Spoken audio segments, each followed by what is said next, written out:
Larry Fink, and Janet Yellen.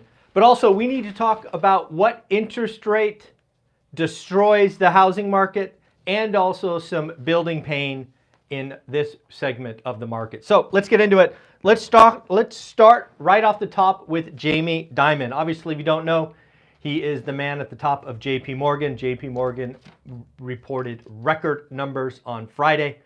More on that in the daily financial news from Friday. But again, Jamie Dimon, he is basically highlighting there is this thing that will undress problems in the economy. Now, what Jamie Dimon is talking about is something you and I have spoken about for 2, 3, 4, maybe even 6 months. And that is variable, or what Jamie called floating rate debt.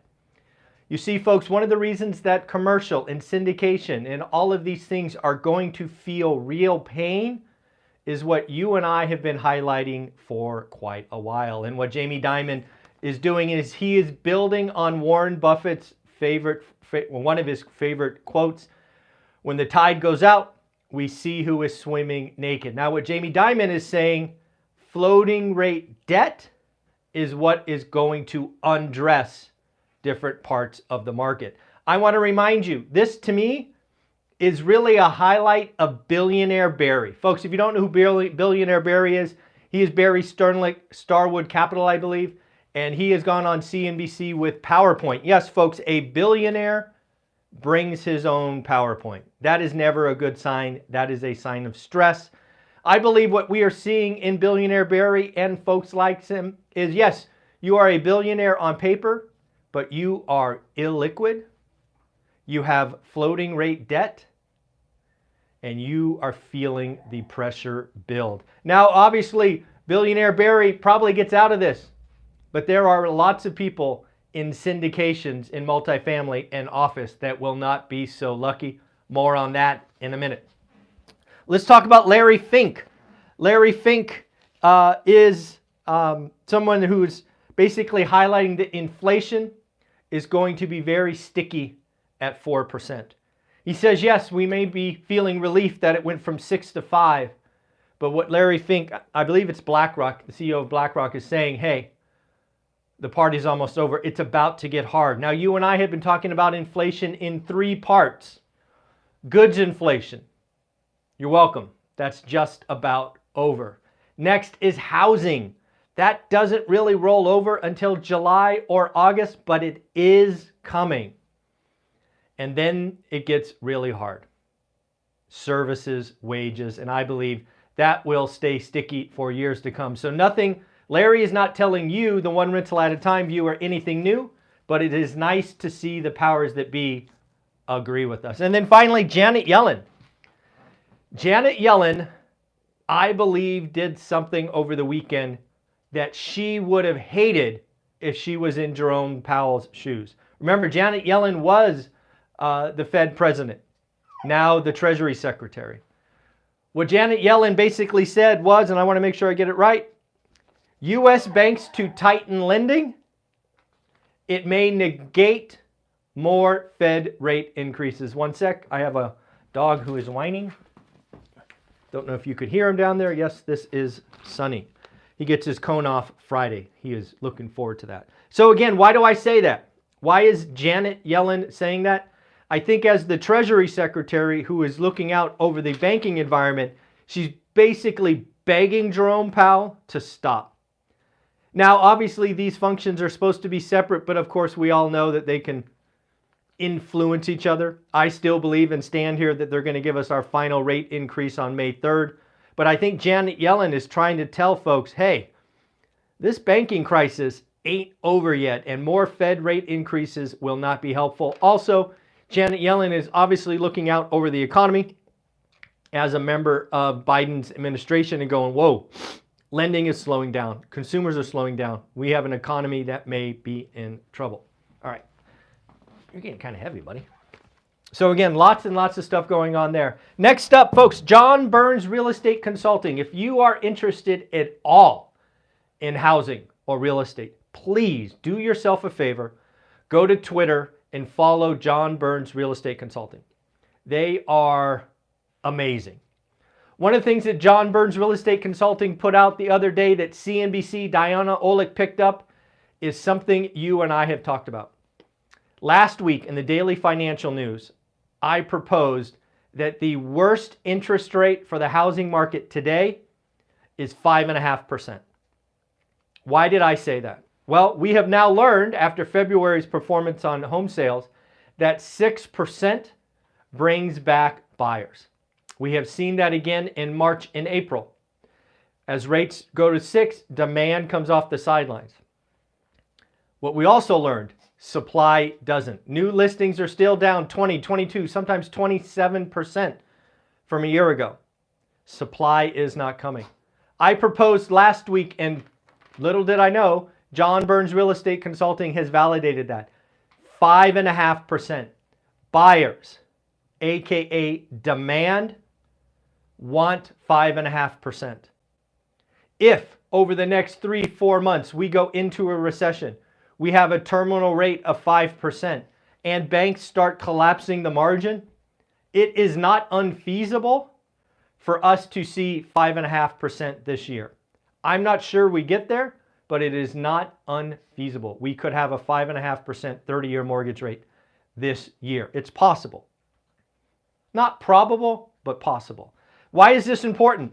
I fear, like I said last week, we go to 5.5%, all the demand comes off the sidelines, supply doesn't show up. I mean, come on. Even the crash bros know what happens next, right? Demand outpaces supply. On the low end, prices go up. It's crazy. The other thing, if we get to 5.5%, shoot, even if we get to 6%, home builders are going to crush it.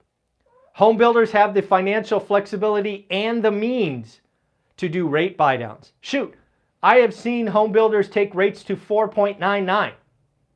That is why home builders, aka new supply, is likely going to have an amazing year.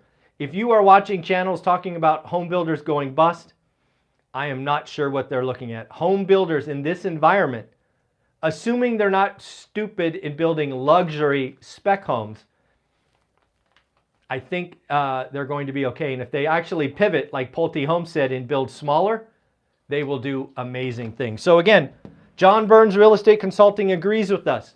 5.5%, not a great rate. It really could distort the housing market. Next up, Business Insider.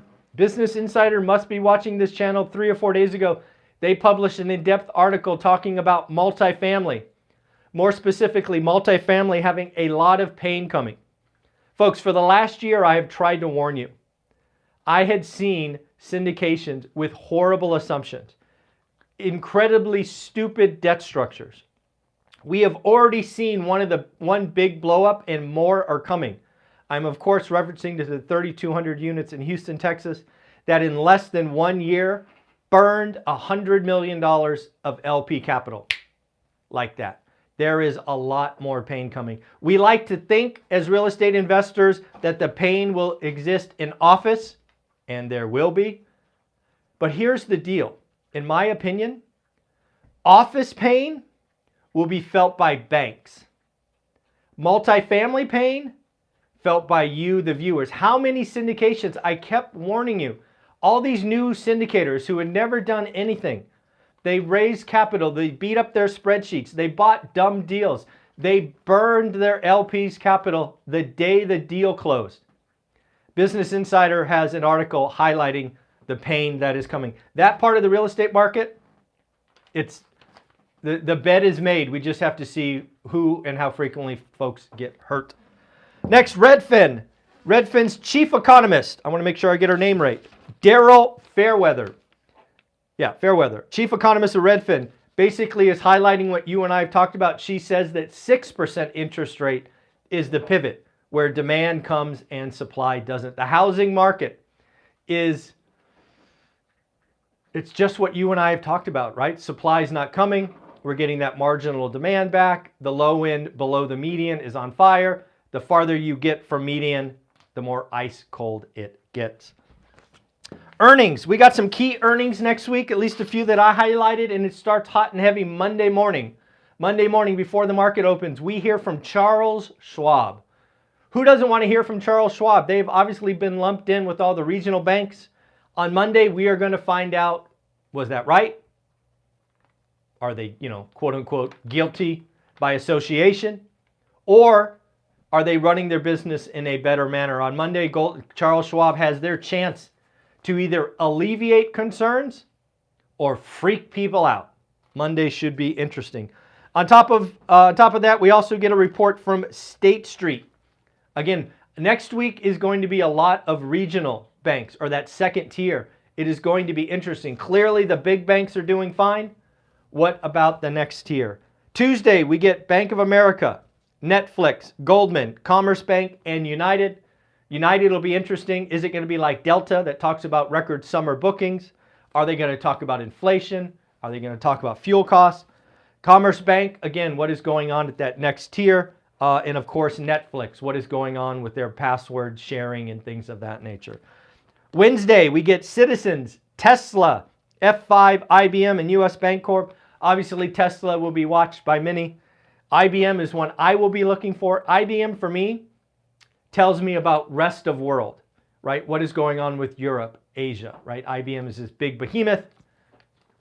But again, they have a footprint everywhere. So what is going on with the world? Thursday, D.R. Horton. D.R. Horton, what is going on with the builders? Are they just crushing it? Are they still doing rate buy downs? What is going on with backlog? What is going on with cancellation rates? All of these things seem to be heading in the right direction, but we will hear from D.R. Horton on Thursday. We will also hear from Amex. Amex will be interesting. What is going on with the various consumers? And of course, First Financial Bank, another example of that next tier. And then Friday, we get SAP and Procter & Gamble. So a lot going on there. Let's talk about pending home sales. The big economic number of the week comes out on Thursday. Something I called 2 or 3 months ago was the housing bottom in transactions. I called it when it was 4.02. It did fall to 4 million even the following month, so I was off by 20,000. It obviously spiked in March to, I think it was 4.58. I have it, one sec. Yep, 4.58 million. The expectation, I'm sorry, that was February, 4.58, my mistake. The expectation for March is 4.5 million units. I believe that that is actually high. A couple of weeks ago, I proposed that the pending home sales were going to disappoint this month because no inventory. We are seeing new listings fall 20, 22, sometimes 27% week on week. So let's play a game. Let's play a game. Who's got the over-under on 4.5 million that we reported Thursday morning? I'm going to take the under, and I'm going to actually take 4.37. Let me write that down. 4.37. All right. So I'm going to take 4.37 pending home sales on Wednesday or Thursday. So let me know if you want to play. If you nail the number, I'll mail you one of my shirts that says nailed it. All right, folks. I obviously did this daily financial early because we are doing the Legends of Real Estate event that kicks off at 7 a.m. I am so excited. I hope to see you there. We are having a slight tweak in schedule. Anna Kelly was going to go first. She's had some personal things going on, so we will actually do Anna at 10 a.m. Pacific verse 7, but she is coming. All right, folks, have a wonderful day. Like, subscribe, comment, be part of the daily financial news, and of course, let's have some fun. Guess what you think existing home sales will be released on Thursday. Expectations are 4.5. I guessed 4.37 with a disappointment because no inventory. Take care. Bye-bye.